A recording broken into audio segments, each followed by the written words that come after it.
Bonjour, vous êtes quelqu'un qui aimait apprendre, vous êtes quelqu'un qui voulait rester actif intellectuellement, vous êtes curieux d'en savoir sur plein de sujets? L'Université du troisième âge, c'est sur mesure pour vous. Pour en savoir davantage, restez avec nous. Bienvenue à l'Urbain.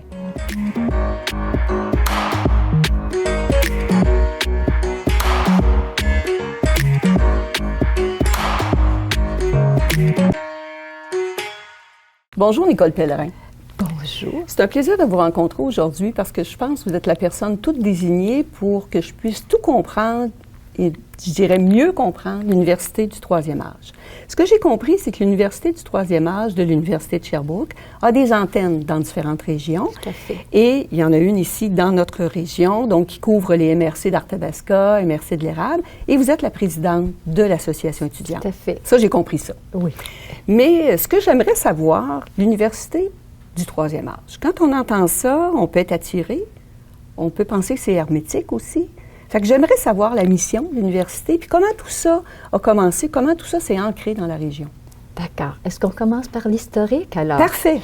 Alors, une première université du troisième âge a vu le jour en France, à Toulouse, en 1973. Et c'est en 1976 que l'Université de Sherbrooke, qui est la première université au Québec, implante une université du troisième âge. En 2011, la ville de Victoriaville signe une entente de partenariat avec l'Université de Sherbrooke pour avoir une antenne universitaire ici dans la région.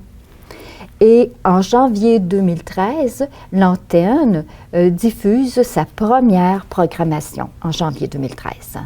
Alors, ça a débuté à Victoriaville, mais je comprends bien aussi que si je réside dans la région, je peux avoir accès à des formations qui sont physiquement à Victoriaville, mais également dans la région de Plessisville. Tout à fait. Tout à fait. C'est en 2016 qu'on installe un point de service à Plessisville. On a parlé de l'historique, mais l'Université du troisième âge, elle a une mission qui est particulière. Tout à fait. La mission de l'UTA, parce qu'on dit de l'UTA, c'est de répondre aux besoins de formation des personnes de 50 ans et mieux qui désirent accroître leurs connaissances et de s'offrir le plaisir d'apprendre près de chez elles tout au long de la vie. Plaisir d'apprendre, mais si j'associe ça au mot université, je pourrais dire, c'est peut-être pas pour moi, parce que moi, je suis jamais allée à l'université peut-être, parce que moi, ça me tente peut-être pas de prendre des notes, de faire des devoirs, de faire des travaux. Je voudrais en savoir plus là-dessus. Alors, effectivement, aucun prérequis pour venir prendre des cours et des conférences à l'UTA. Il n'y a pas d'examen, pas d'évaluation, simplement le désir d'apprendre, d'accroître ses connaissances.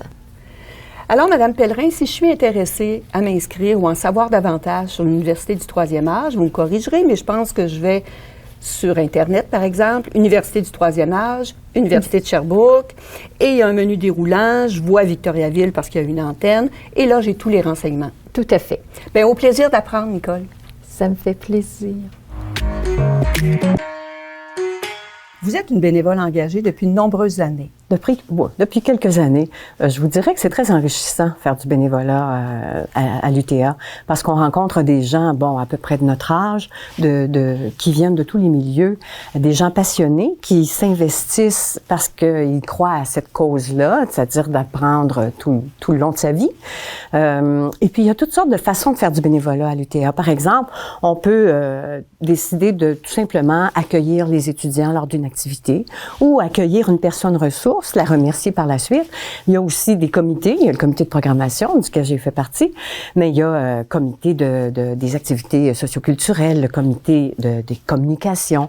Et finalement, si on veut s'impliquer davantage, il y a le conseil d'administration. Fait qu'il y a toutes sortes de façons de le faire, mais c'est vraiment quelque chose qui m'a beaucoup plu, qui me plaît beaucoup. Pour nous mettre en appétit, Dans les programmations là, qui s'en viennent bientôt, Oui. j'aimerais en connaître un petit peu plus là, sur des sujets qui seront abordés. À Victoriaville, par exemple, on va avoir 2 cours. Il y a un cours qui va être l'histoire des États-Unis. À partir d'à peu près 1865, il y a eu une première partie qui avait été donnée par M. Poirier. Il y aura une deuxième partie, mais même si on n'a pas assisté à la première, ça n'a pas d'importance. Il va y avoir également manipulation des masses et fake news. C'est un sujet qui est très... je pense que c'est important qu'on s'informe là-dessus. Comment on est manipulé sans trop le savoir, finalement, par Mme Véroff. À Play Civil, il y aura un cours un peu particulier également. On va voir 5 personnages. Le monsieur qui vient nous parler de ces personnages-là, c'est un livreur de personnages. Donc, il entre dans la peau de ces personnages-là. Fait qu'on va passer du roi Arthur à Jules César. Dans le fond, on va voir 5 personnages importants d'un peu partout dans le monde. Ce que je comprends, Mme Delan, avec les exemples que vous donnez à chaque saison, évidemment, ça peut changer de thème, mais ce que je comprends, c'est qu'il y en a pour tous les goûts, il y en a pour tous les sujets, et ça donne le goût, en fait, de s'inscrire parce que on peut apprendre, on peut progresser, mais on peut aussi y trouver son compte de façon assez exceptionnelle. Je vous le dirais, je pense pour tous les goûts, là, on fait, tu sais, l'histoire, là, on est passé des Amérindiens, l'histoire du Québec, l'histoire des États-Unis, l'histoire de la Chine, l'histoire de l'Iran, l'histoire du Japon, l'histoire du Moyen-Orient.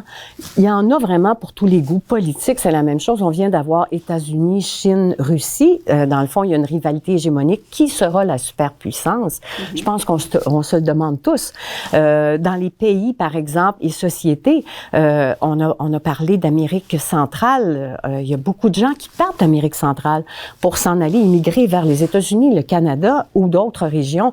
Je pense que ça aussi, c'est important. Et c'est quelqu'un qui a vécu ça, qui vient nous raconter un peu son histoire, mais avec aussi l'histoire des pays en question. Il y en a en art. On va avoir le musée d'art et collection très bientôt. On a eu art et architecture, art de la Renaissance, l'art de l'impressionnisme à l'art contemporain, l'art photographique engagé, la musique, les sciences. Vous êtes intarissable, alors c'est sûr qu'on s'ennuiera pas. Arrêtez-moi, là. Hein? C'est sûr qu'on s'ennuiera pas à l'Université du 3e âge. C'est certain, je vous le garantis. Merci bien. Je voudrais savoir, dans une activité de l'Université du 3e âge, à cause du mot université, à cause du mot apprentissage, on serait pensé qu'on est assis, bien tranquille, on écoute, on prend des notes. Je pense que c'est pas tout à fait ça, la dynamique. Pas du tout. Moi, jusqu'à maintenant, de toute façon, j'ai beaucoup pu donner une conférence ou une causerie, appelons ça comme ça aussi.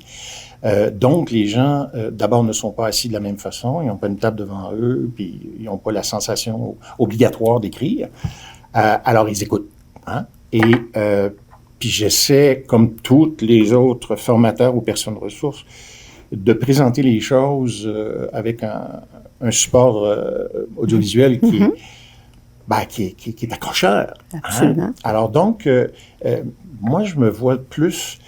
Je suis pas un formateur, mais je pense que je suis un informateur sur des sujets précis. Bon, mon domaine, moi, c'est l'architecture, l'histoire de l'art et l'art en général.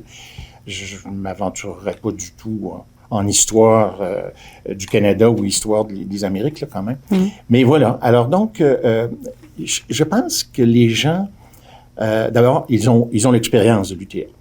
Ce sont des gens, on est tous du même âge, hein, dans mon cas. Et, évidemment, ça fait en sorte que il se crée un lien de respect, d'ailleurs. Il faut quand même que la personne ressource respecte sa clientèle. Puis, on voit très bien qu'il y a un respect qui vient de la clientèle par rapport à la personne ressource, ou à tout le moins par rapport à l'effort que cette personne-là fait pour transmettre de l'information. Puis tout ça se fait, bien sûr, dans une ambiance de plaisir. Mm-hmm. Il y a beaucoup d'échanges. Beaucoup d'échanges. Puis, il n'y a rien de plus agréable, parce que toute l'aventure de donner une conférence commence avec le fait qu'on choisit un sujet avec le comité de programmation. On élabore, on cherche, on lit, on cherche des tableaux, etc., et on présente. Puis la plus grande récompense, c'est quand quelqu'un, à la sortie du cours, vient te donner une petite tape dans le dos pour te dire « Hey, c'était super ton affaire. » Bien, moi, je comprends que l'Université du troisième âge, là, en jasant avec vos collègues et avec vous-même, c'est une programmation qui est dynamique, c'est une variété qui est inouïe. Absolument. Tout le monde y trouve son compte. Absolument. Des lieux qui sont bien dispersés dans la région pour être accessibles et également des personnes engagées, soit comme bénévoles ou comme formateurs. Alors, ça donne le goût. Merci, Ben, Benoît j'espère Rau. bien. Merci. Bonjour, Yvan Ouellet. Bonjour. Yvan, vous êtes un fier étudiant de l'Université du troisième âge. Je serais curieuse de savoir, vous êtes sûrement quelqu'un qui a toujours aimé apprendre et tout ça, je le comprends, puis on veut rester actif intellectuellement aussi. Mais qu'est-ce qui a fait en sorte que vous avez choisi de vous inscrire à l'Université du troisième âge? Ben, tout d'abord, je suis un diplômé de cégep, donc j'avais jamais fait d'université avant. Et puis, ça m'a toujours, le monde universitaire m'a toujours intrigué. Et quand j'ai vu les annonces par rapport à l'UTA, j'ai dit, ben écoute, c'est pour moi vraiment parce que c'est des cours universitaires avec des professionnels universitaires. Et puis, on n'a pas tout, rendu à notre âge, on n'a pas besoin d'examen, pas de notes à prendre si on veut. On va chercher ce qu'on veut dans les cours et c'est vraiment formidable. C'est un niveau de haute qualité, mais je pense que c'est très accessible aussi. Exactement. On peut aller, il y a un choix énorme dans la programmation, donc on peut aller vraiment sélectionner qu'est-ce qui nous attire le plus. Et puis, comme dit la devise de l'université, le plaisir d'apprendre. Ça m'a toujours vraiment intrigué. Et puis, il y a l'autre devise que j'aime bien, là, un esprit sain dans un corps sain. Et puis, moi, je demeure en campagne, donc le corps, il essaie de suivre. Et puis, l'esprit, bien, c'est toujours agréable avec les cours de l'université, là, de l'UTA. C'est vraiment un plus. Est-ce que c'est facile pour quelqu'un qui n'aurait jamais suivi de cours à l'Université du troisième âge de s'y intégrer, de trouver son compte là, dans l'esprit de groupe? Est-ce que c'est aisé? C'est très facile parce que les gens sont tous vraiment très... C'est un groupe de personnes très agréables. Et puis, les professeurs, le comité, le conseil d'administration, les gens, c'est vraiment sont très ouverts. On a des suggestions. Ils les prennent tout de suite. Je connais pas personne qui a pas pris un cours, qui veut pas en prendre un deuxième ou des conférences aussi. C'est un bon mélange aussi, les cours, les conférences aussi. Moi, j'ai commencé quasiment au début et puis j'ai déjà 20 cours de prix et puis 17 conférences. J'ai fait une petite analyse de ce que j'ai fait jusqu'à date. Puis encore, dans la session, j'avais 2 cours et puis 2 conférences. Donc, c'est vraiment... Je connais pas personne qui n'aime pas la place, qui n'aime pas les cours. Vous aimeriez en savoir davantage sur l'Université du troisième âge? Vous auriez le goût de vous inscrire à un cours ou d'assister à une conférence? Je vous suggère d'aller sur Internet et de taper les mots-clés « Université du troisième âge Sherbrooke ».